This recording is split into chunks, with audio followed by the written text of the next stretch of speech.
कोल्हापूर नगरपालिका महानगरपालिकेत रूपांतरित झाल्यापासून एकदाही शहराची हद्दवाढ झाली नाही. अशातच आता हद्दवाढ कृती समितीने हद्दवाढीसाठी दबाव टाकला असून 2 दिवसांपूर्वी मुंबई येथे मुख्यमंत्री देवेंद्र फडणवीस यांच्या उपस्थितीत जिल्ह्यातील सर्व आमदारांची बैठक पार पडली. या बैठकीत 8 गावे हद्दवाढीमध्ये घेण्याची प्रक्रिया सुरू करण्यास परवानगी दिल्याचं आमदार राजेश क्षीरसागर यांनी म्हटलंय. तर आता शहरालगतच्या 20 गावातील ग्रामपंचायतींनी या हद्दवाढीला विरोध केला असून आज कोल्हापूर शहरातील एका हॉटेलमध्ये हद्दवाढ विरोधी कृती समितीची बैठक पार पडली. या बैठकीमध्ये 8 गावं जरी समाविष्ट होणार असतील तरी उर्वरित 12 गावं या गावासोबत ठामपणे उभे असून काहीही झालं तरी आम्ही या 8 गावातील 1 इंचही जमीन हद्दवाढीसाठी देणार नाही असे म्हणत आपली वज्रमूठ बांधली आहे. तसेच जर दबाव टाकून हद्दवाढ केली तर याविरोधात आम्ही रस्त्यावरची लढाई तसेच न्यायालयीन लढाई लढू असा इशाराही देण्यात आलाय.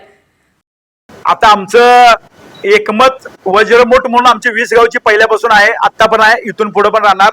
यासाठी रस्त्यावर उतरायला लागलं तर रस्त्यावर उतरणार आणि न्यायालयापर्यंत पोचायला लागलं तर अगदी शेवटच्या न्यायालयापर्यंत आम्ही सगळे मिळून त्या ठिकाणी लढा उभा करणार.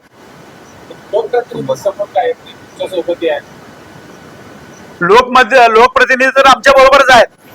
लोकप्रतिनिधींची आमची दररोज दिवसात एक वेळ कॉन्टॅक्ट आमचं त्यांचं आहे.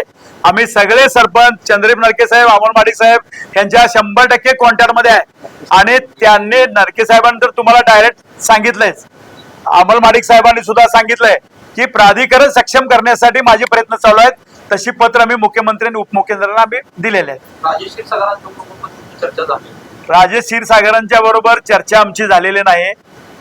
आता 1-2-3 दिवसामध्ये त्यांनी सांगितले त्यांना विश्वासात घेऊया पण हे विश्वासात घ्यायचं हे राहिलं बाजूला.